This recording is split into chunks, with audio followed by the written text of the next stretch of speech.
It's time for another episode of All Right Bet.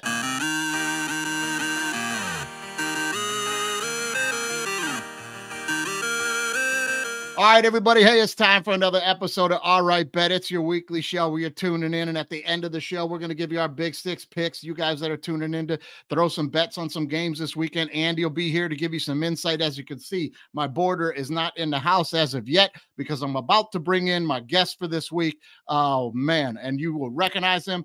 Friend of the show. Welcome back to DWMOD, Mr. Jim Starr from American Gladiators. There you are, sir. A lot of people may recognize you as Laser, but we know you as Jim. Hey, how you doing, Mikey? Nice to have you. Nice to be back on the show. I think this is, man. I don't know, three times? Might be. Like might be. Yeah. And, so it's great to see you, man. Things going well? Yeah. Things are going very well.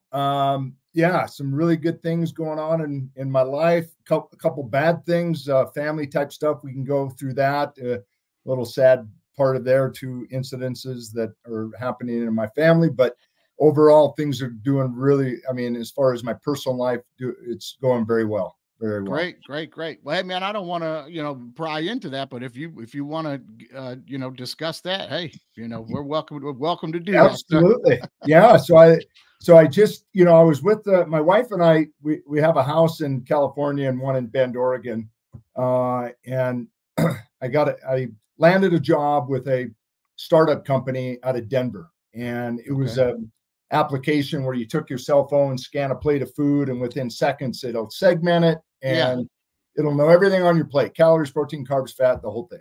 That's amazing. We were talking about that last time you were on the show. I was looking to get an update. And unfortunately, they just couldn't raise Series A funding. That Theranos deal years ago kind of ruined that market. And so, I was with the company 2 years. They finally folded their doors. And so that was in March of this year. Oh, man. So, geez, I went March all the way till last month. I must have put in over 200 resumes, and I'm a seasoned veteran. I was product development for nutritional products, dietary supplements, on and on. So lo and behold, I was approached by a good friend of mine, a colleague, through a company called NSF. And NSF is a third-party certification company that certifies water filters, plumbing supplies, home goods, dietary supplements. You'll see the NSF logo now going forward. You're probably like, oh my gosh, it's everywhere. So I've worked with David Trozen over at NSF for years on doing certified for sport products. You'll see in the, Major League Baseball, NFL. So the only products that they can safely take, knowing that there's no banned substances, is by NSF, because we do the third-party certification. So David got a hold of me and said, hey, there's a job that's going to be opening soon, and I think you'd be perfect for it. So he put me in, and obviously had to go through all the different interviews, and went through 4 intense interviews, and happy to say I landed the job a month ago, and I've been on the job for 4 weeks. It's a dream. It's something I've always wanted. I always wanted to work for NSF 20 years ago. And now I am, and I'm so happy and proud that it's probably the best position job I've ever had. And I'm 61. I mean, let me tell you, I put my resume out over 200 times since March till probably September. I didn't get one call. Not even an interest. And tough market, man. A tough market, and I think they can see by your resume how old you are. Nobody wants to hire a 61-year-old man, but they're not paying attention to your Instagram, I don't think, Jim, because there's photos on there of you after a workout at 61, and I'm like, my God, I've never looked that good. I mean, So anyhow, but my role, my title is Director of Client Engagement, and it's right up my alley. And, I'm not in sales. I don't compete with sales. I support sales and the account management team. And we work with some huge brands all over the country: Wegmans, CVS, Walmart's, all of them. So really happy to say that on that front, everything's going well. Can't complain. Great. Yeah. Great, man. Good to hear. Congratulations on that, man. That's heading in the right direction. That's great, man. Yeah. Thank you. I appreciate it, Mikey. Excellent, man. Well, listen, I know that the last time we spoke, you had just got done taping the documentaries that hit this year We for the did. American Gladiators. Yeah. Now, the documentary that you were a part of was on Netflix. It was like a 4-part series on Netflix. Yep. Now, a lot of the listeners know there was also another documentary at the same time. Imagine Yeah. that. Yeah. 30 for Imagine that. 30. Yeah. Yeah, they came out with a documentary, which it was very, very different 2-parter. Now, the one that you were in was from the perspective of the gladiators and the people involved in the show and That's how correct. everything was going. Yeah. Let's say the non-corporate side of things. Yeah. And the 30 for 30 documentary was more Johnny Ferraro telling his story from his perspective, more of the corporate side of, we're not answering that question. We're going to do this, but we won't talk about that. So I'll tell you, I watched them both. I found the Netflix one with all of you guys on it to be far more interesting and far more in-depth look at what was really going on, but really 2 different stories. Did you watch the 30 for 31? No, you better believe it. Yeah. Yeah. I have my own, and we can get into it. I have my Sure. own thoughts and, and let the audience know how we feel is, especially, I was the longest tenured gladiator.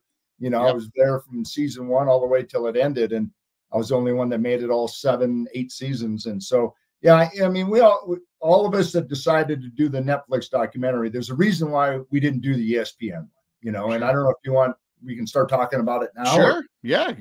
Get into it. So you said something earlier that, all of a sudden the ESPN documentary, and there was 2 episodes.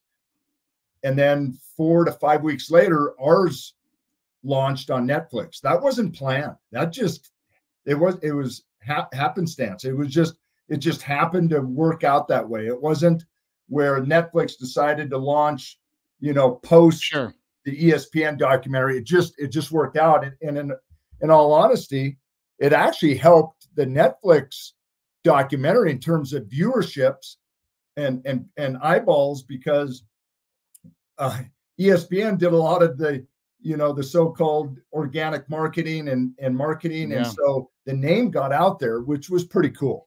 But yeah, I would imagine that was something that was directly played on their part. Like they knew when yours was coming out and they rushed to get theirs out first. I think so. Yeah. And, we didn't know whose was going to land first. All of a sudden ESPN, launched theirs, and then ours came out, I think 4 or 5 weeks later, June 28th, ours launched. But, to let the audience know that, the reason, all the A-list, when you watch the ESPN documentary, you'll only find 1 or 2 A-listed gladiators. Sure. Gemini. Yep. Gemini. That's it. I was going to bring that point up, Jim. If you watch the Netflix one, it's very different from the gladiators that participated in 30 for 30. It's like all of you guys, the big stars, the main players are all in this Netflix one. And then on the other side, 30 for 30, it's a little more controlled as to who's talking about what. But I will say this about the 30 for 31. I think the director of that did a very good job of just letting Johnny Ferraro go and giving him enough rope to paint himself in the corner and hang himself. And he did a very good job of letting him make himself look bad. Yeah. And he did look bad. And I have my own personal feelings about Johnny, right?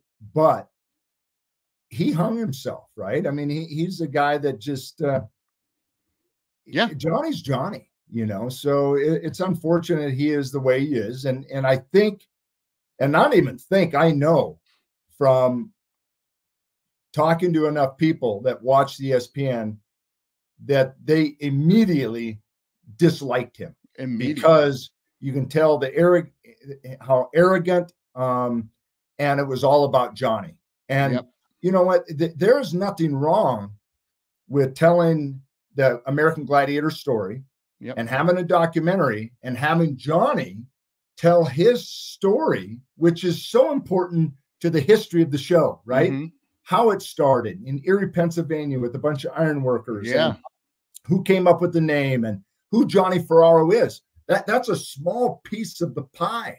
But nobody cares about all of it being Johnny Ferraro, period. No. He just came across to me as a very undeserved sense of self-accomplishment.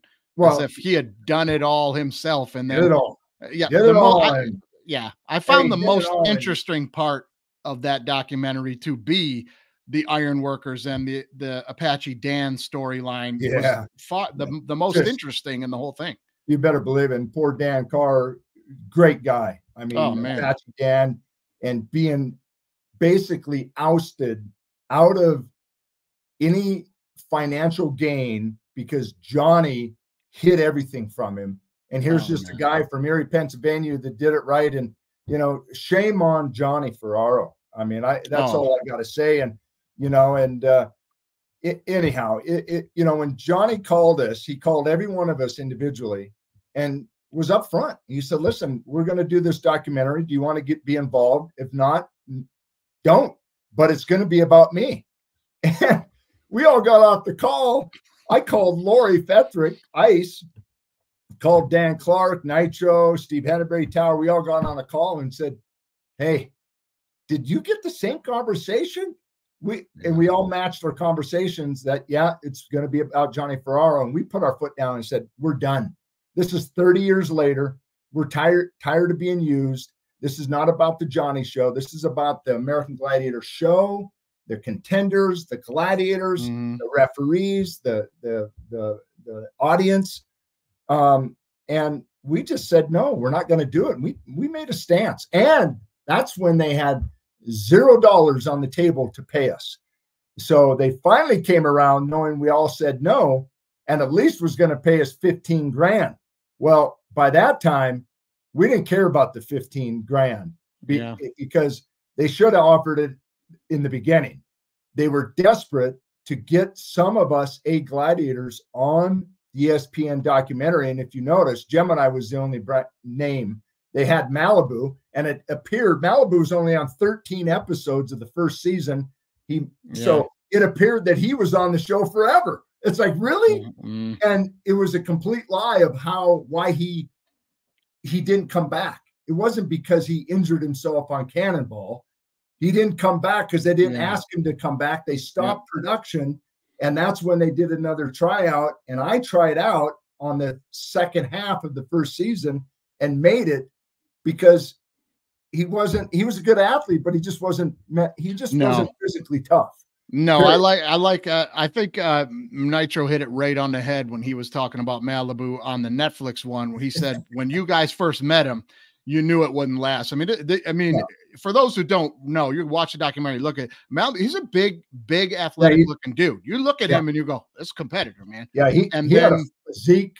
And Mike, sorry to interrupt you, but no, I got to tell you, back in the day, we all competed we did commercial work and he did print ads. And let me tell you, he had one of the best physiques you could ever, not huge. He was just ripped and, you know, he had that long hair. And I mean, he had a hell of a body on him. He looked like an Adonis, and then just wasn't physically tough. And you can't teach that. You're either tough or you're not. You know? You can't beat toughness into somebody. That is just who you are, right? Yep. And that's what Nitro said. He said, you know, we could tell from minute one, when you know football players, you know the guys that don't like to be hit and don't like contact.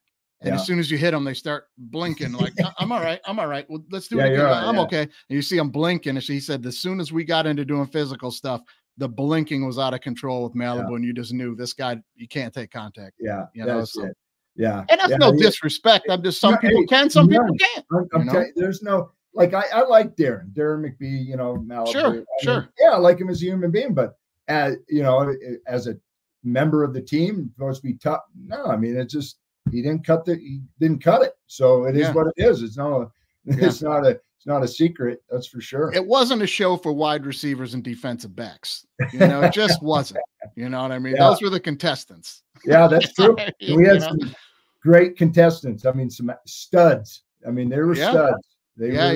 I'll tell you, I got a little list of some of the guys here that we touched a little bit last time, but the documentary on Netflix touches on Billy Worth right at the top when him and Gemini get into it. And he was a competitive kid, and Two Scoops, Wesley, he's all over it. Two Scoops all over it. But the guy that you and I talked a lot about last time that really didn't get mentioned in any of it was Brooks Wheelan's uncle, Teddy LePage, that won yeah. a couple of episodes, was a championship NCAA wrestler out of Iowa. And I mean, we talked a bit about, you were sharing some stories about competing against him. He was a pretty good athlete, man. He was a damn good athlete. That Teddy Page, and you can still find it on YouTube somewhere, him and I in their conquer ring, and here NCAA, I think he was a champion. I think he took, you talk about a stud, man, but there's an episode where he and I were wrestling and I happened to flip over him, and it was just like, I don't know what I did, but he was a stud, man. And there was never that I witnessed in the 7.5 years being on that show and the live tour. I would say, how do I say this, is never did I face a contender that I thought was okay. They were all good. I mean, they were, I would seriously, there wasn't one where I'd be like, whatever. They were all really good, So they did the people that ran that part of the business to find great contenders. They did a really good job. I got a little clip here of what you did to some of them. Let's take a look at this guy here. In a row here at the hands of Laser, his head gets driven right into the mat. I think this is the beginning of his problems right here. Obviously, and he got another 5 right there. Look, he's wobbly. This is the time of the contenders. He's all wobbled up. Look, he was wobbling. You drilled him, man. He drilled him, and he was out of it, man. But now here's a little highlight clip of some of the things that you were really good at on the show. Let's refresh some people's memories if they haven't watched this in a while now.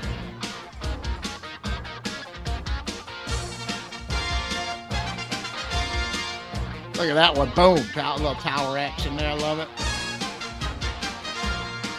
Put him down. Put him down. I love it. Put him down, man. There it is again. Oh.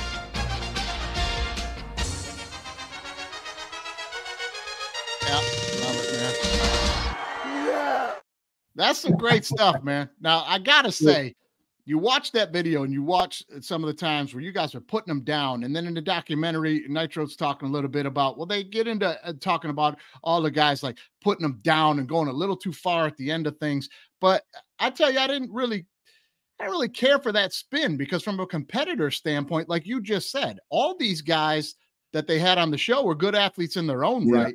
Yeah. And you're going out there and you're taping several shows in one day, and you've already had a ton of reps, and this guy's fresh. You got to get after him like that to get in their head and you got to get some kind of advantage and let them know you're not coming out here to win. Yeah. And that's sports, man. That's sports. And that's how it was. I mean, I know the rest of the Gladiators good enough, but let me tell you, it was do or die for me. I mean, there was it didn't matter what day it was or what competition we were on and what event. I went 110% every single time, and because I knew they were coming too. There was a lot of money and notoriety that they wanted against their name. They're athletes, right? So, boy, I did whatever I could to come out on top. Yeah. Well, that's what made the show fun to watch, man. Like, I tell you, a lot of people love to watch the show and cheer for the contestants. And of course, we all did that. We all watched it. You want to see the underdog win. That's just good television. You want to play that game on the audience. But I watched that show a lot of times just wanting to watch the Gladiators destroy people, man. I was like, yeah, man, put them down. This is a home game, and you're the visitor. I just love that stuff, man. Now, the Netflix documentary, I thought, did a lot better job of telling the history of the show kind of surviving, like how season 1 it didn't really go that well. Like, there were some things there. Maybe you can touch on it a little better that needed to just be corrected with the show and they couldn't figure out. Right. Yeah, for sure. I missed the first 13. Right. So there in one season, we did around 26 episodes. So I joined the second half of the first season. Okay. And, they just didn't, they didn't really know what they were doing. I mean, they kind of hamstringed us into these goofy events. There was no safety protocols. I mean, we were doing Powerball and Conquer on that concrete floor with just a rug. It was a rug. Yeah, that's crazy. None of us, unfortunately, we were pretty young back at the time. I started when I was 28, but we were just happy to have a damn job and getting paid, right? So We didn't even think about the risk, but they realized that, you know, in the beginning, they kind of wanted us to be Hollywoodish, like ham it up for the camera. And some of us just, I'm not that kind of guy.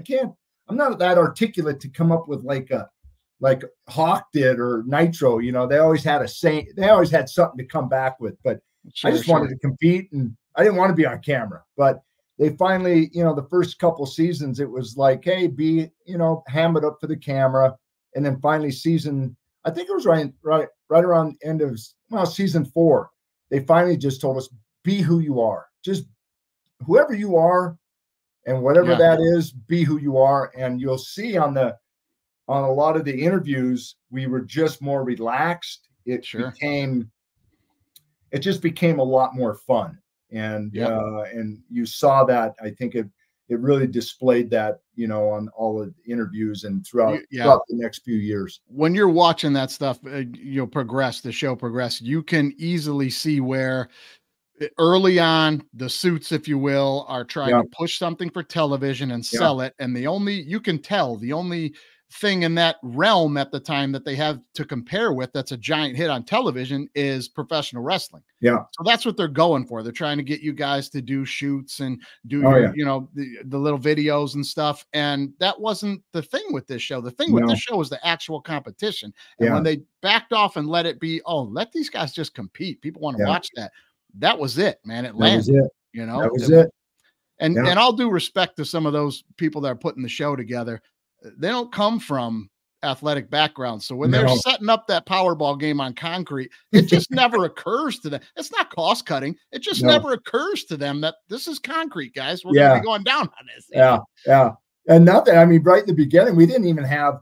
Finally, we wore those little helmets. You know, I don't know. They had a little padding on the helmet, but man, we didn't wear mouth guards, or we didn't have elbow pads. And I mean, there were so many injuries on that show from people. Oh my gosh. It's just like, oh my God, they were losing people left and right, including gladiators. You know, I mean, shit, every year I had a new injury and new surgery going on. Every year I was on that show, and, you know, but it is what it is, you know? So they had that doctor from UCLA on the Netflix documentary, and he said, I tell you what, we had more injuries in a couple of days of filming than I would have in a whole season for UCLA. Very true. Like, I believe Very it. True. Yeah. Yeah, believe it. Early on, you guys are wearing nothing, man. Nothing but elbow pads. It's like, man, you know, a full-out tackling drills with no, and it ain't rugby. You know, that was professional football with no pads. I know, man. It was kind of crazy to begin with, but then they get the, you know, the documentary does a good job of showing how the one director producer of the show kind of jumps in and starts molding these games in a way that, like, let's accentuate the athletic competitiveness here. Let's put the joust up on stands. He started to eliminate some of the things that weren't working and make these games work for the entertainment value of sport and not like wrestling style. And the show just took off from there, right? It did. It really did take off. You know, they started perfecting the games, and, you know, they sure needed a visual for, you know, obviously it's on TV, right? So they needed the visual, but they needed the competitiveness from both the contender and the gladiator together. And, you know, they hit the nail right around season 4 to end of season 7. You know, the one thing that I recall, and I can't remember the director, someone from Sammy Goldwyn said, you know, the reason the show ended, that the viewership just wasn't there on season 6 and 7, and they had no other choice. I mean, everything's about ratings for, you know, these television series, but the one thing he forgot to mention is they didn't put any money back into the show. So they took all the money, but they didn't promote the show. They never promoted the show, Mikey, ever. No. It was us going out and signing autographs, and people like, oh, there's the Gladiators. But they never spent their own marketing dollars to promote us, run ads, billboards, magazines, television, radio, you name it. They didn't spend a dime. And so what do you expect? That was back before social media, right? So the only way you found out is that you open up a newspaper or you know, turned on the TV. You didn't have an app and found out about the Gladiators. So it's unfortunate that it ended the way it did, is because hell, they didn't put money back in the show. What do you expect, right? So yeah, it's an excellent point, man. It's an excellent point. If you're not going to put the money back, it was all word of mouth. I mean, I was a kid watching it, and it was just all, playground school word of mouth. Like, yeah, we're going to watch Gladiators on Saturday, right? Yeah, right after practice, man. We got to hurry home and watch Gladiators, and it was all word of mouth. Now, they didn't pay you guys. Let's dive into that a little bit, because the Netflix doc does a really good job of telling the story about how you guys were really getting screwed over, man. Like, and just purely out of greed. There was enough money to share to throw you guys a bone, and they just weren't going to throw you a nickel. You talk about that, because you'll know better than me, but they were robbing you guys blind. Yeah, they sure were. If that show came out today, oh my gosh, I'd have enough money. I'd give you a couple million, Mikey. I mean, come on. They paid us like we were just nothing, and they knew it. We as gladiators, listen to this. We had to try out for our positions every year. For 2 weeks, we'd have tryouts, and we would be so beat up before the show started in June, because we filmed all 26 to 30 episodes in a matter of 3 weeks. So we do like 4 days on, 2 days off, 3 days on, 1 day off. And we would have to go out, and they would hire these new gladiators to go up against us just to keep us honest, and then find out that we made it, and then pay us so crummy. Let me tell you, I'll give you this story. All of a sudden, someone brings in the American Gladiator vitamin line, and I'm on all the labels. I didn't even know about it. I don't get a dime for my likeness, my image. I mean, really? That's crazy. That's crazy, man. 60 some countries we're in, and not even get a little bit of the merchandising. We didn't even, just a tiny bit. I mean, let me give you an instance. We were on macaroni and cheese boxes. We were on bubble gum. We were on keychains. We were on Halloween costumes. You name it. Toys, we were on man. It. And not toys. Oh, I forgot about the toys. I mean, the toys, video games, and and it's to me, it's like, really? Like, but they knew that they had enough male and female gladiators that if they could pick and choose, like, well, you don't want your job, we'll just go, we'll have another tryout, and somebody else will pick your job. So, whatever. Yeah, and again, they take a page from Vince McMahon and the WWF, and they license the moniker that is your name. So they own Laser, they own Gemini, they own all that. And then they just release the obscure figure that's in your likeness, but the name on the package just says Laser, and they own that. It's like, what is with it that you don't want to give the guy a few bucks for what he's doing? Like, you need every penny. Yeah, just a few. And that's why we decided to, all hold together and not do the ESPN one. In the beginning, they didn't want to pay us, and we said, we're done. It's not about being on a documentary. It's about just what's fair in the world, right? I mean, we sacrificed our bodies, and man, oh man, I mean, I've had 16 surgeries from that television show. 16 surgeries. Sure. And you don't think at 61 I feel like an old man. Man. But it was my decision to do it. But still, come on. I mean, I don't know. You guys handled it better than I think I would have, because I got to tell you, just sitting here listening about it, I'm like, the ultimate disrespect of everything that you all involved in it, you guys and the other side, and Ferraro and the guy running the doc over there at ESPN. Yeah.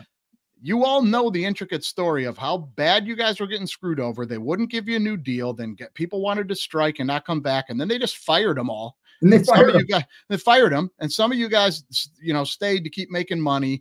And they were absolutely screwing you guys on money from the get-go. And then when they want to make some more money on it 20 something years later and do a documentary, they got the balls to call you guys up and say there's no money involved. You believe the audacity, man. Like, this is all about, this documentary is going to be about the fact you screwed us out of money, and you don't want to pay us to do this. Yeah. It seems crazy. Hey, and now the next one, I shouldn't even disclose this. Now we go out as Laser, Nitro, Zap, and Ice, and Tower. So we went to the Comic-Con. signing autographs. We went to the Maryland Toy Show. Guess what we just received? Infringement letters from MGM saying you cannot use laser. You cannot use ice and tower and nitro. And it's like, really? Like, I know 30 years later, you're worried about us going out for what? It's creating what's the word I'm looking for? It's creating a legacy for the Gladiators. It's helping your name, sure. Right? I mean, just because we're out signing autographs, you're calling that infringement. We can't do that. It's copyrighted, and wow, man, that's sad. I mean, got to go out there as Jim Starr. You can't be laser, and it's like, nope, but I am laser. I was laser. I was laser. I created that character, and they're still 30 years later not wanting us to go out and promote ourselves. Really, we're promoting the American Gladiators name. It's getting the name out there, and it only helps the brand. I don't know, understand it. It's all about dollars. It is, man. It is too, and it's like, yeah, a lot of the stuff in there, like a lot of the stuff, was kind of feel good moments of you guys, standing up for what you're going to do and, telling your story about getting on there. There's great sides of it too. And then there's the sides like we're talking about right now. It's why it's such a good documentary. You get both sides of it for sure. And I also thought it was a little unfair, like the media bashing when it first came out. The media bashing it as lowbrow and this is television for morons and it's like, time out, man. Like, why don't everybody just calm down a little bit? You know what I mean? Like, I thought, what's his name? I think it was Gemini nailed it when he was like, man, if you want an intellect, turn on CNN. Right. We weren't trying to be that. Yeah, we weren't trying to be that. Yeah.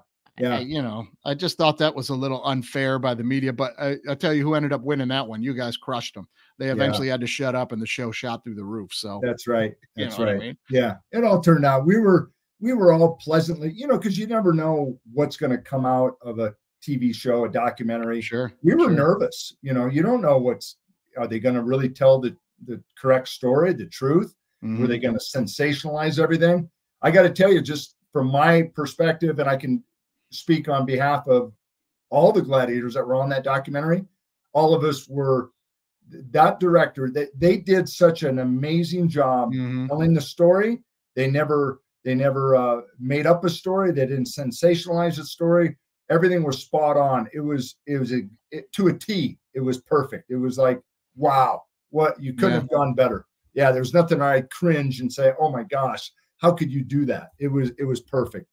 Yeah, it's very good. It's very good. I really enjoyed the Netflix one and the 30 for 31. Like I said, I enjoyed the director's approach of letting certain people on the show, especially Ferraro, just get out there and be their own narcissistic selves and talk.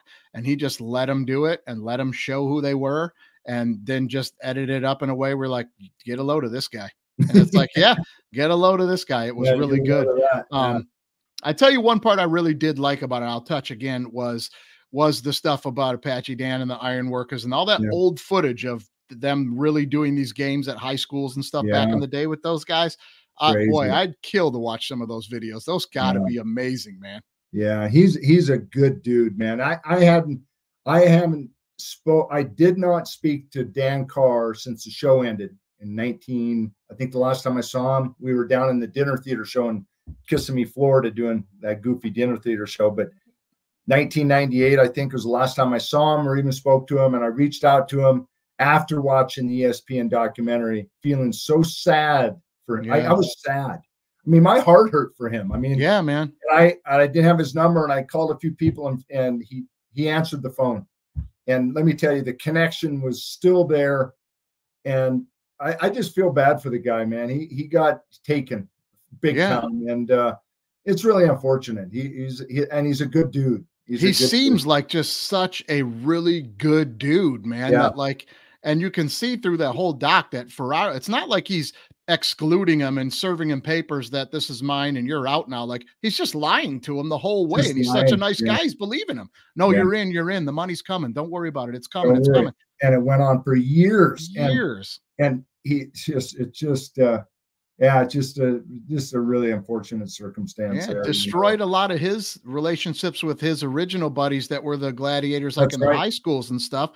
He's telling these guys, hey, man, as soon as they get it running, Johnny's telling me I'm going to be able to come in and I'm going to be able to bring you guys in. You deserve to be in and be on the show. And, and these guys now felt like that, you know, Dan was lying to them, but he wasn't. He was genuinely himself saying, no, I'm trying to do it. You know, like, I mean, can you imagine, Mikey? I mean, even the audience watch. Can you imagine just, let's say you're Dan Carr and you're picturing Dan in his trailer where he lived with his daughter and he's waiting for the big payday because he's like Erie, Pennsylvania. He's an ironworker and he's barely making a living. And he finally feels like he made it.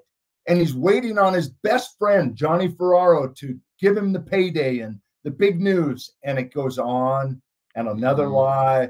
And it goes on another few years, another lie, and he doesn't get $1. Not $1. And it went on for years. Destroys his marriage, destroys his relationship with his kids, and just it's like, it's heartbreaking, man. You just want to choke the guy. I don't even want to talk about it because it's disgusting. And that people are, and that's his best friend. Remember that. That's Johnny and Dan became best friends. How do you do that with your not even, I mean, even to a friend, let alone a best friend? Holy moly. Like, come on. Yeah, it's bad, man. Need some shit. I just, whatever. No, you ain't lying. You ain't telling the lie right there. I think the only mistake that Dan made was trusting a guy that did Elvis impersonations and tried to sell them as original music. And I'm the Prince of rock and roll. I'm like, this dude's a charlatan from the get, man. Yeah. You know, but anyway, let's get the blood pressure down. Let's get back to some of the good memories and the good stuff on the show. There you go. You know, the Netflix doc, you and Nitro, your early run-in days, some of that stuff that's in the book. A little bit of it made the documentary. Yeah. The notorious Jeep battle made the documentary. That's a great story there. There's just a lot of great stuff in there. You guys, you got to tune in and watch it. And I'll ask your opinion.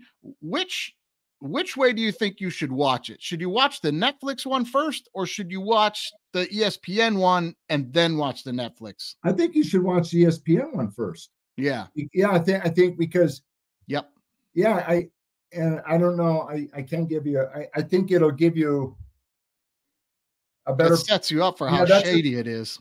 Yeah, you'll see how shady it is, and you'll notice Gemini, which I wasn't even aware until I started watching the Netflix, and all of us, we didn't know Gemini was in both the ESPN and Netflix. I don't know how he did that, but if you watch Michael Horton,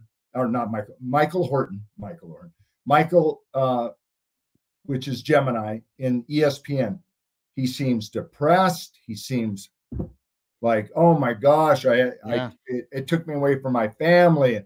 Then he does a Netflix and he's all upbeat, happy, and it's like, where's the dichotomy? Like, what happened there? Because he's in the room with you guys. Yeah, the Netflix is the feel-good version of you guys and your memories and how great it was, and that opened the door to joy of what it was for him. That's a great point, Jim, because you can see that.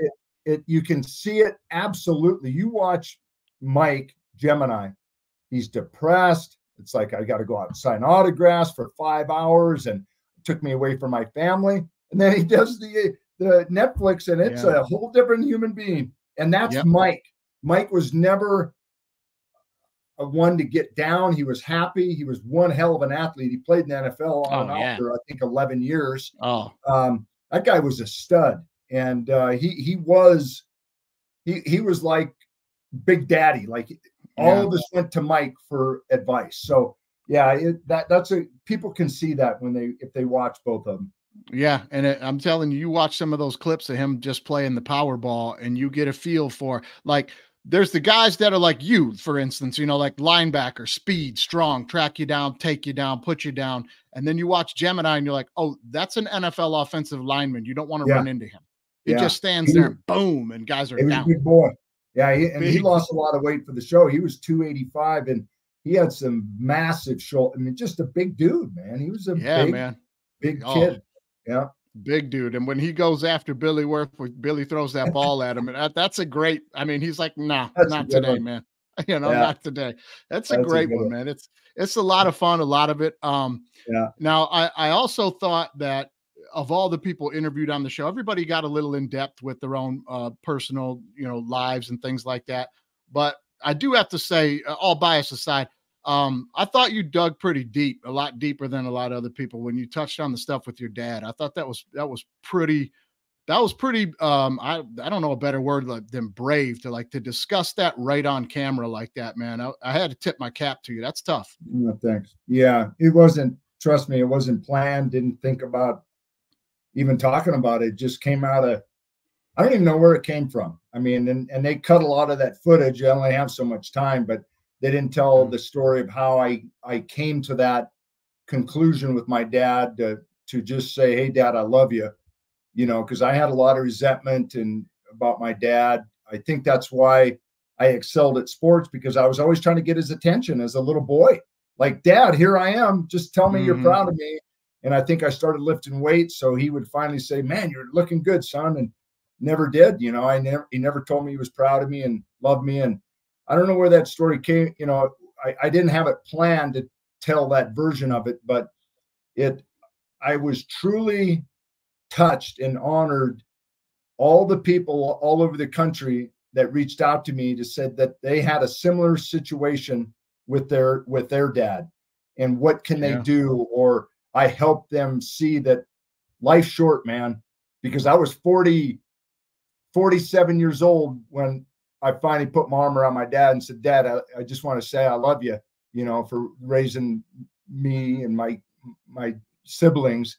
And like I said, not a moment's hesitation, turned around and said, "I've always been proud of you." I'm going to start freaking crying.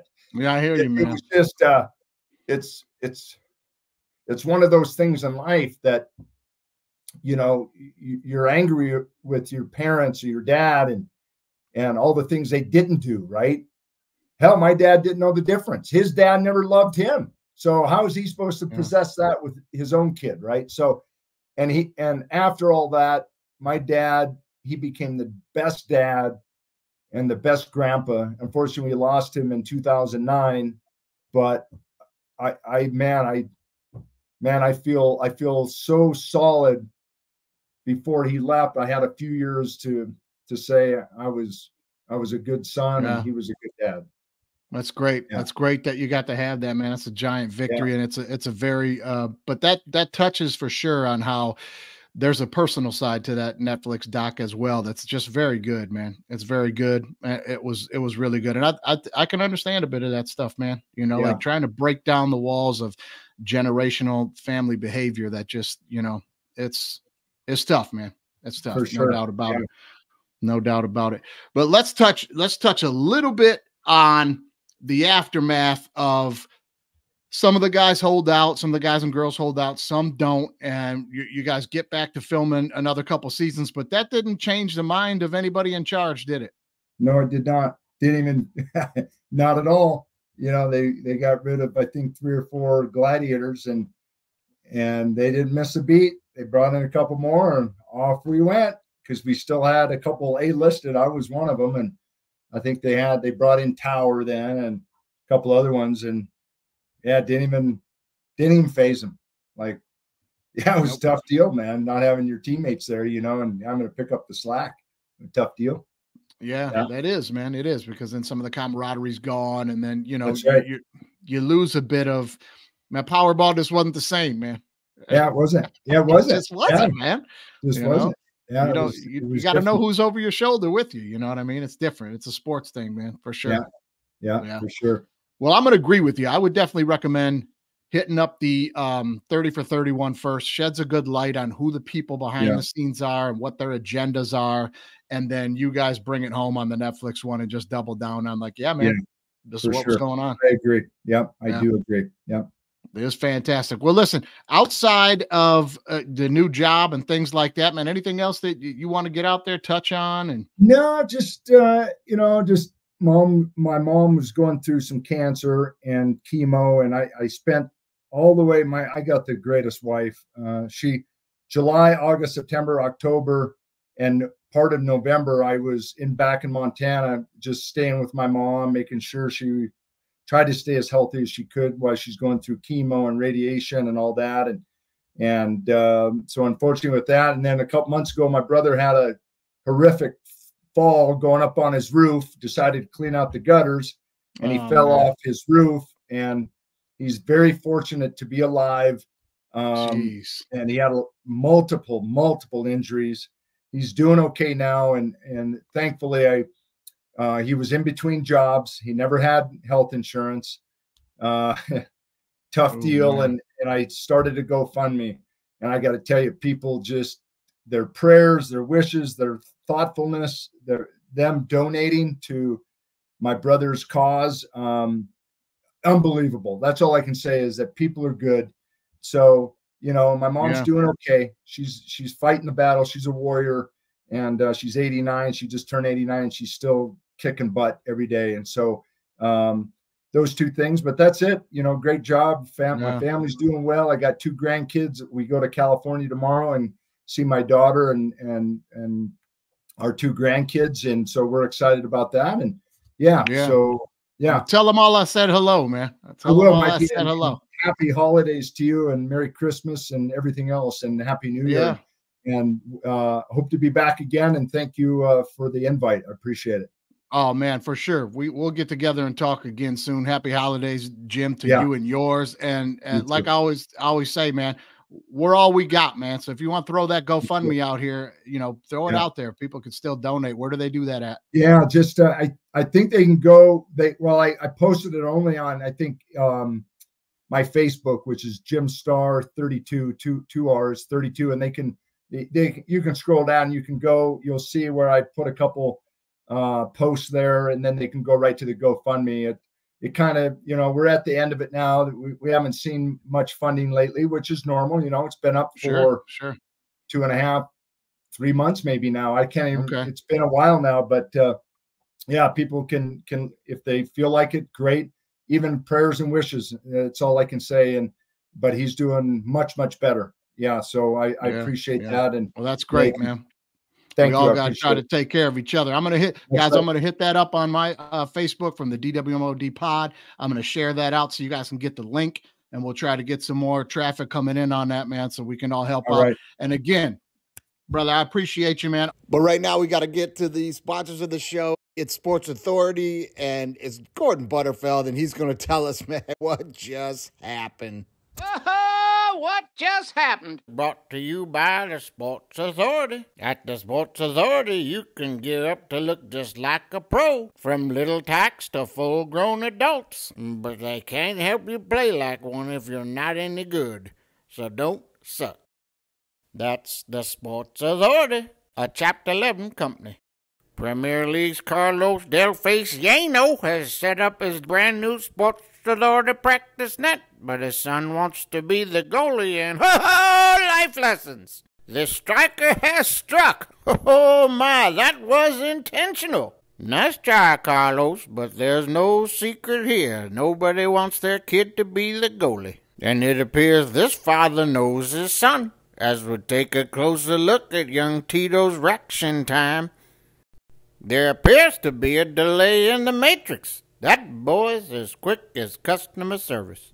And that's how you catch a nickname. Nice job, Ricochet.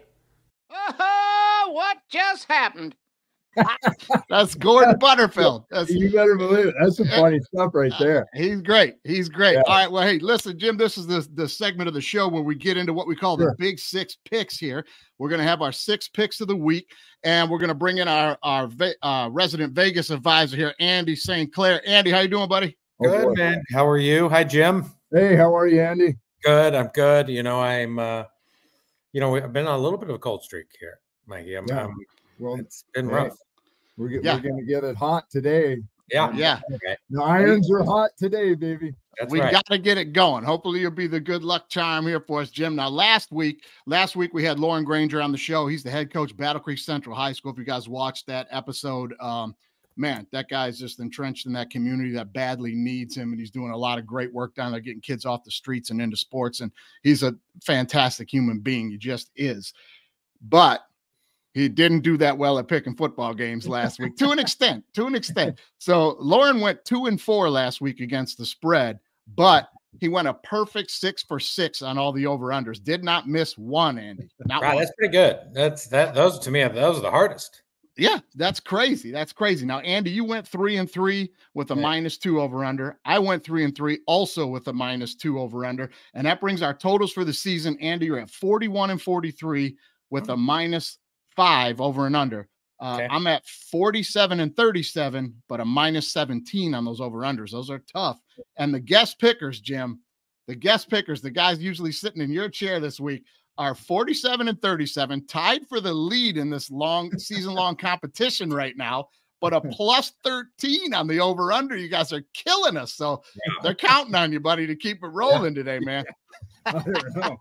I'm not a betting guy, but anyhow, it's cool. I know it, man. It's just, we usually do it for fun. And like me and Andy gives us great tips every week. Vegas stuff, throws it out there, how to approach these games. I'm a $5 guy. I pick a few games on the weekend, put $5 on and have a good time. But let's jump into this first game here, guys. We got Duke taking on Troy. This is this bowl season for the NCAA here. Now, neither one of these coaches has won a bowl game yet, because they're both new coaches to the program. Both these teams lose their coaches to other programs. So new guys are coaching this bowl game right now. Now, Duke has won their last 4 bowls in a row. Troy's won their last 5 in a row. None of that means anything because it's turned over a roster. Jim, you're well aware of that. You played enough football. Now, Troy's got a real high-powered offense, guys. We know that. They score a ton of points. They like to score points.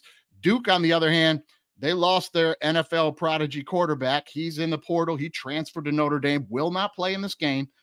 But that's not a big deal for them, really, because they just rely on the run, right? So Duke is going to want to run the ball, own the clock, and slow this thing down as their only chance to win the game. That being said, Troy scores a lot of points, and Notre Dame has not won one game this year, guys, where they've given up more than 21 points in a game. They lose every time. And Troy is going to do just that, guys. I'm going to take Troy minus the 8 points, and I'm going to take the over at 44.5. Andy, what are you doing? I hate this. I already hate it because you know where I'm going. I was calling those. Be careful in the bowl season of the zombie teams, right? Those are the teams that are kind of not who they were in the regular season for reasons like losing their coach or losing their quarterback, right? Because that guy went to Notre Dame. Now, the good thing for Duke, if you're going to back Duke, is that their quarterback that they're played some games this year, right? And they won some games with him. So I think that's the reason if you're going to take Duke. I'm just not going to do it. I'm going to take Troy. I'm going to take Troy and the over. If anything, I'm looking at this game as like a great teaser game. So, like if you're looking to tease somebody on like Saturday with some NFL, like I love Troy. It's going down a little bit, right? We have it at 8. Now it's at 7.5, which tells me money's coming in on Duke, right? So, so the pros are starting to hit Duke a little bit. Makes me a little nervous, if I'm being honest, right? If I'm starting to be like, maybe I should rethink my position here. Over a touchdown, as long as you're getting a hook, I think you're taking Duke. Probably. I'm going to take Troy, though. I'm with you, though. I'm going to take Troy in the over. I think Troy is the better team. Yeah. They're just going to score like 28, 35 points. And I don't know if Duke's going to get to 21. Yeah, Troy's solid team, man. The only 2 losses for them this year are K-State and James Madison, 2 good football teams. Jim, what do you think? What are you going to do here? Yeah. Well, would you have Mikey on that? Would you pick? I'm taking Troy laying the points on the over I think they're going to score a lot. That's just I think. I think I watched Troy play twice this year. They're pretty exciting. They score a ton of points. I'm gonna pick Troy on this one too. I think they're gonna outdo it. And to your point, even though Duke lost that quarterback, it's when you're used to scoring points, and they just look really good to me. I think they're gonna come out ahead in this one. Yeah, I think so too. All 3 of us lined up right on that one. Let's get to this next one here. Utah, the Fighting Utes taking on Northwestern. The over-under in this one, 41.5. Now, this will be the first bowl game for Coach Brown taking over the Northwestern program after Fitzpatrick Fitzgerald was wrongly fired, man. I mean, but we won't get into that. But if you would have told me at the beginning of the year that this Northwestern team was going to beat Maryland, beat Wisconsin, beat Purdue, beat Minnesota, beat Illinois, and take Iowa to the wire, I'd have told you you're crazy the way they started the season so poorly. But they've turned around and been tough. For Utah, Kyle Whittingham is in his 16th bowl, guys. This guy's one of the best coaches in the country. Coaches defense, run the football. They've got one of the best defenses in the country. And for me, I don't care if they don't have a quarterback here. Utah doesn't know what they're going to do to get the ball down the field, but they don't need to. Both of these teams just want to run the ball and play defense. And guys, I'm just taking the better team. I'm taking the better team here. Give me Utah laying the 6 points, and I will take the under of 41.5. I think there'll be a lot of clock eating and ball carrying. What do you think, Andy? I like Northwestern. I think Northwestern's like Utah's trash. Like they don't have like two quarterbacks. Like how are they going to score? They're going to run, and Northwestern's used to running. They play in the Big Ten. They see running teams all the time. So I think Northwestern is, to me, it's like, what do these teams have to play for, right? Utah is going to kind of go and limping into this bowl disappointed, right? They like Northwestern comes in this bowl like, can you believe we're here? Yeah. And those are the type of teams I like to bet on, right? Teams that have coming with the coach, there's something to prove, and there's the Fitzgerald guys are there, and they like this new coach, and I just there's no way I'm taking Utah. Like I just can't imagine it. All right. So I like the Utah coach. I think he's great, but hungry dogs run faster, and I think the hungriest dog in this game is Northwestern. So give me Northwestern, and I want to play, by the way, that game opened like Northwestern plus 10.5. So the money's coming in on Northwestern, right? Wow. Now it's plus 6.5. It's coming down. It's like, well, Utah's quarterbacks going into portal. They've lost one or two, like I the number's so low. It's 41.5. Is that what you have it? Yeah. I mean, I want to take the under, but I don't think this game's going to end up. I'll take the over. Okay. Mainly because it's bowl season, and so far in the games we've seen, the under is non-existent, and so that tells me it makes sense, right? Coaches are trying new things, they're bringing out plays they haven't done all year. They're going for it on fourth down all the time. So I'm going to take the over, and I'm going to take Northwestern. Okay, all right, Jim. What about you? Well, who's got the home field advantage? Utah is over at Northwestern. I'm not sure. This is good. Neutral site bowl. I'm not sure who it's actually closer to. Yeah, I'm not sure exactly where this is in proximity. That's a great question, man. That is a great question. Who's going to travel better is something that we definitely want to know. It's in Vegas. It's in Vegas. Well, everyone's traveling to Vegas then. Well, speaking of home field advantage, maybe because I'm from Montana and Utah's closer, maybe I'll take Utah. But I like the coach. I know Andy said that Utah has a good coach, but he's not going to bet his life on Utah. I would say I just like Utah. I've watched them in the past. That coach is good, really good. I think that he's a player's coach, and I think these guys are going to go out and do their thing. But I like Utah. I think you can't deny the big wins that Northwestern has had this year, right? Sure. I mean, oh my gosh. I mean, you would never have thought that, but I don't know. I feel like Utah may come out ahead. It's going to be a close one, though. Okay. Would you think the over under 41.5 there? I'll stick with the over under 44.5. Okay. You're going to take the over. All right. Okay. Yeah. All right, man. Well, let's jump on this next one. I knew you would like Utah, Jim, because they play the type of football that you like, man. We're going to play defense, make you punt and run the ball. When I was a senior, we played them. I played at Montana State. We played Utah. They must have. It was like 60-0. They killed us. Man. They ran us over. Yeah, I know how that goes, man. I had a game like that at Central. My first when I was there, we played the Gators when they won the national title, and they beat us 86-6 in the swamp. Man. So, I mean, their fourth stringers were running 70-yard touchdowns. Anyway, I'll digress off of that. Let's jump into this last game here. The Georgia Tech plus 4.5 playing against UCF, basically a home game for UCF here. The game is in Florida, if I'm not mistaken. The over-under is 68 here. Now, Georgia Tech not going to be affected by the portal, guys. They're going to have their quarterback, King, and he is a triple threat. This guy can run. This guy can throw. and this guy can turn it over with the best of them. He's got 16 interceptions, and almost led the nation in interceptions. So this guy's a wild card, man. He could cost you the game. He could win you the game. Now, Georgia Tech has got to slow it down. They got off to a real bad, slow start this season, and they were terrible at home, but good on the road. So that's good for them to head into Florida right now. Now, UCF, they've got Plumlee. He's an explosive quarterback in his own right. Very good quarterback. This team can score points. 6-6, their first year in the Big 12, moving up to the BCS here. But two big wins for them. Well, not wins. One big win. They beat number 15 Oklahoma State and blew their doors off. And they took Oklahoma to the wire, 31-29. So this is a team that can show up and play with the big boys when they want to. They don't really lose anybody to the portal here either. And I tell you what, man, I'm rolling with the Knights. I mean, give me UCF, give me the Knights laying the 4.5, but I'm going to take the under in this one, man. 68 points is a lot of points. I mean, Andy, what do you think?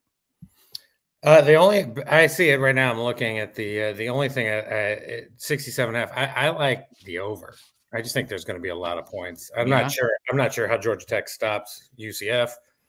I think Plumlee is going to, I think this would be if they win their third Gasparilla win in the last 5 years. So it's kind of like it is a home game for UCF in a way. Sure.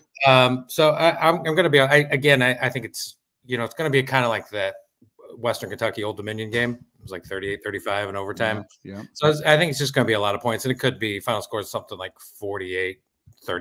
Like it gets you to 80, 31, 37. So I do like the over, and if I had to choose, I badly want to take Georgia Tech just because when it gets to these shootouts, we're gonna see who blinks. Georgia Tech. I was looking up their schedule at the end of the year. They beat Syracuse. They lost to Georgia by 8. Georgia needed that game. It wasn't like they were, they got trucked by Clemson by 21. They went to Virginia, won by 28. You don't know what you're going to get. Right. They beat UNC. So, Georgia Tech's the kind of team too, where like nobody's, as you're saying, leaving the portal, going for the portal. It's like they're right in the middle, right? It's kind of the worst place to be, maybe a little bit in college football. Nobody's coming to you, and also nobody's leaving you. You get who you get.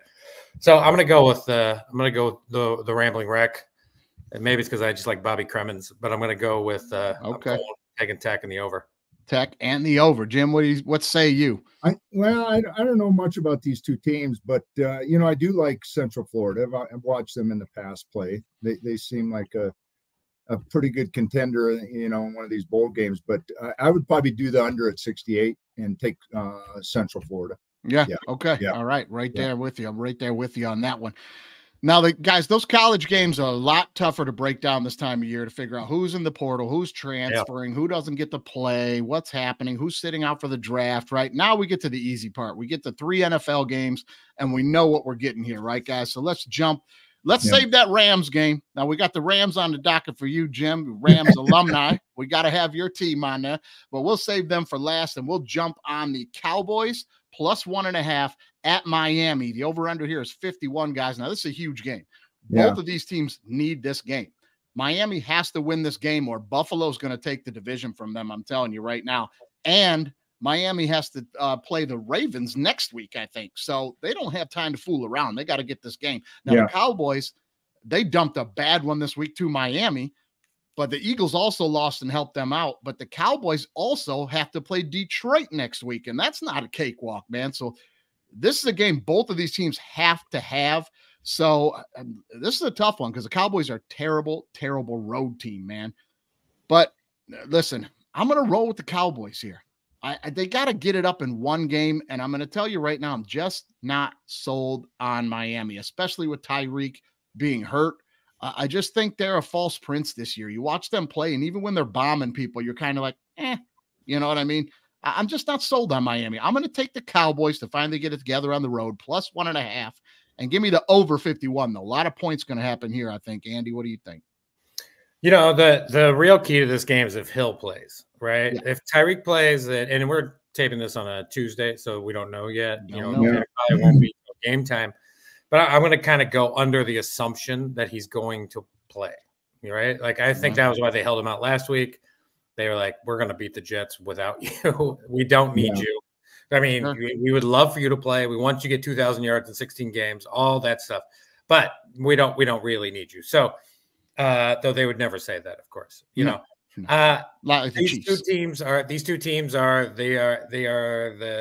Spider-Man memes pointing at each other, right? Because these are the bully teams. These are the teams that beat bad teams badly and lose to good teams. Anytime these teams play a good team, they lose, both of them. Yes. The Cowboys, bad on the road. Been saying it all year. When they lost to Arizona, I was like, they're bad on the road.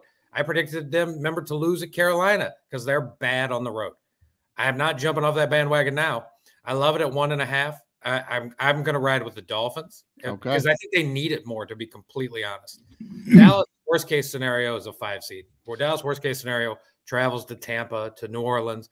You know, they'll be fine ultimately. And also Dallas plays Detroit next week. Probably could be for the 2 seed. Could also be not, right? And so it doesn't. We'll see. You know, Philly's got a pretty easy road if you look. I think the Philly's got the Giants twice, and if they went out regardless, Dallas will be the 5 seed now because they have the same record. So then they have the Giants twice, and I think Arizona is in between for Philly.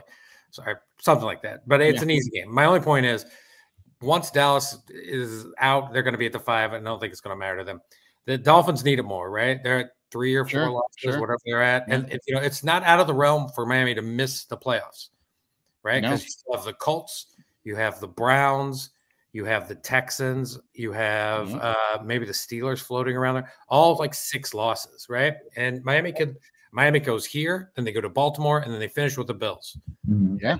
And that's going to be the last game of the year. That Sunday night flex game. We'll write it down right now. It's going to be Bills at the division. Or the division, right? For sure.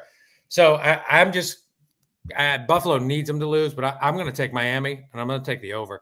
I think with Hill comes back, I don't think Dallas is very good on the road. Also, Dallas can't stop the run. No, they can't. Proven by James Cook. And then you're going to put Mostert, and you're going to put, a Shane out there. And then you're going to run little jet sweeps, and you run little sweep. It's just going to be a lot of running. So I like the Dolphins and I like the over. Okay. All right, Jim, where you land on this? The tough one, man. Yeah, it is. I like exactly what Andy, I couldn't have said it better, but Cowboys don't do too well on the road. They're not one of my favorite teams by any means, but no. I think Miami's hungry, and I think Miami is going to take this one. But I'm going to do Miami and do the under. You're going to take the under on this one. Okay. All right. Well, hey, let's move right into this next one and keep it flying here, guys. This is another big game. This is Monday Night Football. Baltimore Ravens plus 4.5 at the 49ers. These are the 2 best teams in their conferences, correct? I mean, the Ravens are the best team in the AFC, and the Niners are the best team in the NFC. This could very well be the Super Bowl. It just won't be played in San Francisco. Now, here's where I'm at on this, man. Lamar is Lamar. There is no doubt about that. But the 49ers defense is just built different than anybody he's been playing, and I think they're up for the task. The key to beating the Ravens, and Andy knows this, I beat this like a drum all the time. The key to beating the Ravens is playing from ahead. They do not play well when they are behind, man. Their style of football kills them. It runs the clock. You've got to get out front early, and that's exactly what the Niners do to people. I mean, Purdy, Debo, Ayuk, McCaffrey, they're loaded. They're loaded, and I just think they're going to be a little too much for Lamar and the Ravens. And after the Ravens dump this one, the AFC is going to be wide open, man, and it is going to be a lot of fun. Give me the 49ers minus the 4.5, and I'm going to take the under in this game. Andy, what about you? We're getting to be about the top of the market for the 49ers, which encourages me to go the opposite way. Just like a couple weeks ago, we're at the top of the market for the Lions, right? The Lions were very good, and then they're getting like 8, 9, 10 points. It's too much. Look, the Ravens, this is too much, right? And just point spread wise, it's too many points. There's no doubt. Like, look, San Francisco's better. I'm not, if you were like just in money line, I would probably go San Francisco. But 4.5 Monday night, I don't know. To me, it's not enough Raven respect. Ravens have led with like 90% of their games. If you saw that stat on Sunday Night Football, right? They've led every game into the 2-minute mark. Not even San Francisco has done that. So, look, this sort of game lines up where, San Francisco has better skill position players for sure, except at quarterback. right? And if you can get a Lamar bomb, and you might get one of those, right? Lamar bomb could go off at any moment, and he could single-handedly drag that team through. And it's true. So, the defenses are just as good. It's not like the 49ers defense is so much better than San Francisco's. Also, I'm aiming towards Baltimore clearly. Like, Baltimore is going to watch what Cleveland did, right? Like, just drop back, force Purdy to pass. Like, let's see it, right? Now, Debo helps, but just do what the Browns did. The Browns will rush 3, rush 4, and then dropped everybody else back, and then beat me that way, And McCaffrey's going to get his yards. It's not like that's going to slow down. I don't think the Ravens are going to just come shut down everybody. So that's why I like the over, and I like Baltimore. Okay. I think Baltimore is a live dog. The whole world's going to be on San Francisco. Yeah, I'm not going to disagree with you there. And the Browns did play that well. Rushing 3, drop everybody in the middle of the field where he loves to hit that dig route, that late crosser. That's what Purdy likes to do. But here's the difference, though. Browns got Myles Garrett and everybody else don't. But we'll see how that goes. But the Ravens, they got Clown. Yeah, they got guys. They got some guys, right? And they got some dudes. I guarantee you, Harbaugh's just as good as coach or better than Shanahan. Harbaugh's great coach. He's watching that Browns game. Like, it's absolutely in the film room. Like, what did they do? Like, that's that AFC North football, right? Mm-hmm. So, let's see it. If this was in the Super Bowl, I might be more inclined to take the 49ers. But something tells me in San Francisco, the Ravens show up and we see what they are. All right, Jim, what do you think? I'm going to take the 49ers. And I'll do the under, but, I love McCaffrey. I think that guy is just, he kind of carries the team, and I love their organization, the general manager, all those guys. And I think playing in San Francisco, I think they're going to have an edge. So, I'll take 49ers. Okay. Yeah, I think McCaffrey should get the MVP, but he won't. They'll give it to a quarterbak. So, hey, let's jump on this last one. Player of the year. Offensive. What's that? Yeah. Offensive player of the year. Offensive. The MVP is not a non-quarterback. Oh, yeah, I know they won't give it to a non-quarterback, and he's clearly the most valuable player in the league. But it's silly. But anyway, got to be honest. In San Francisco, I don't think he's the most valuable player in San Francisco. I think it's Debo. I think if you took McCaffrey out, I think they would just put another one of their 70 running backs that are identical. I don't know. And he would be just fine. You replace Debo though, then it becomes different. Ayuk gets off with Debo in there. Then you have McCaffrey, right? I don't know, man. I'll have to disagree with that, Andy, just by saying, the general consensus when you got a running back like McCaffrey, and Jim, this is the a running back that's good like McCaffrey is to stack the box, right? 8 in the box. Yeah. But you can't do that to McCaffrey because he'll burn you all over the field. So they got to get into these weird drops and these middle zones and things like that. And I think that opens Debo up to do what he does. But 6 of one, half dozen of the other. Both great players, man. Both great players. Let's jump into this last one here. We got the Saints plus 4.5 at your Los Angeles Rams, Jim. The over-under is 44, and I'm going to keep it simple here, guys. The Saints are a very good football team, and they're scoring a lot of points the last 2 weeks and winning games, but it is no secret that they are in disarray. Carr can't get along with the offensive line. The defense don't like the offense, and it's crazy to me that this team is not going to make the playoffs and win that terrible South Division. They've got one of the best defenses in football. They go out and get their franchise quarterback, Carr. He's not the great, but he's good enough when you got guys like Michael Thomas and you got Olave. You got Kamara's one of the most explosive backs in the league. Why is this team so bad? Because they're not a team. And I just don't think that catches up with you eventually, man. I think it catches up with them this week when they play Stafford and the Rams, who are red hot right now. They're going to charge their way into the playoffs, guys. Give me the Rams minus 4.5, and I'll take the over here. Andy, what do you think? Schedule loss. It's a schedule loss for the Saints, man. It's because next week it doesn't matter what happens this week because next week they go to Tampa, right? So and that's what matters, right? They're not probably going to make the playoffs a while. They could. I mean, there's like the Vikings, but it's you're going to have to get some tiebreakers, and the easiest way for them to do it clearly is next week, right? They've already beaten the Bucs. I think they beat them once in New Orleans. Not completely sure, but that looking schedule. Maybe. But next week's game is at Tampa. And that's the game, right? That is the game that matters more than this Thursday game. So I kind of expect New Orleans to, maybe not show the full New Orleans play call system here. I also don't think Dennis Allen's a very good coach. I think the New Orleans coach is bad, right? And I think McVay is a great coach. So I think it's a troubling. I think the Rams their offense is great. I think Carr. There's a stat somewhere out there on the internet where Carr is the worst quarterback in the red zone. Like, he's good from the 20 to the 20, but inside the 20, there's nothing good that happens. Like, that's carried over from Oakland, man. Right. For sure. So he never makes the right decisions. The Rams defense is gettable, but the Rams have done a great job, of getting Williams and, Puka Nacua. That's just an offense. They got a lot of young guys on defense. McVay is, I think he probably should be up for like coach of the year. I don't think he's going to win. I think that guy from Houston will probably win, who's been DeMarco Ryans, who's also been incredible. But this is one of the best coaching jobs this year. I think McVay has been incredible. So I also like the Rams in this spot. It screams schedule loss to me. I don't think it matters. So, and I also like the over. I think both these teams will score. And it is a prime time Thursday night game. So be careful. But be careful them over-unders on Thursday nights. But Jim, what do you think? Yeah, you brought up a good point, Mike. Is like a team that doesn't play well later in the season.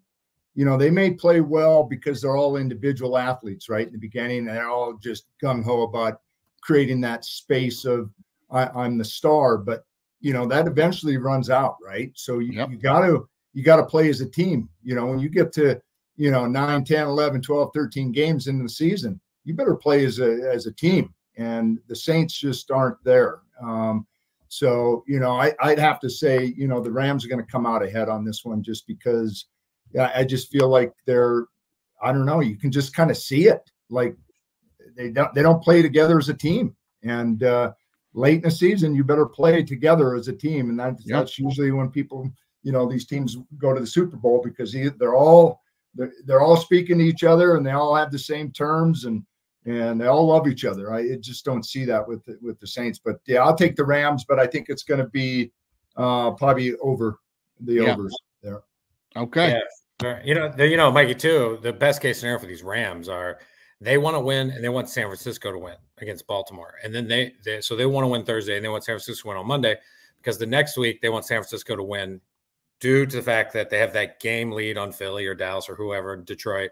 And then because the Rams' last game of the year is at San Francisco. The Rams do not want to go into week 18 with San Francisco left with something to play for. They want San Francisco to take the week off, right? And take that bye and then take that their playoff run bye. So kind of best case scenario for the Rams is win and San Francisco wins. And on the New Orleans side, they have next week, they go to Tampa, right? And then let's just assume Atlanta wins.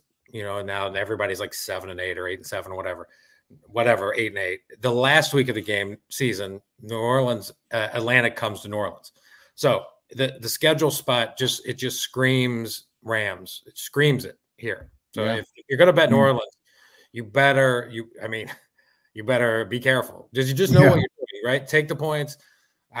Tease them up to 10.5. Like this, I think this game could be similar to that Washington game with the Rams where they kind of get out big and then the Rams decide to drive around Hollywood and not finish the second half, prevent and eat the clock and all that. But, well, you see, Jim, that is why Andy's such an integral, valuable part of this show. People listen to see where they might want to lay a couple of bucks this week. He gives the in-depth dive there where things you got to think about. And those are excellent points, Andy. I appreciate that as always, man.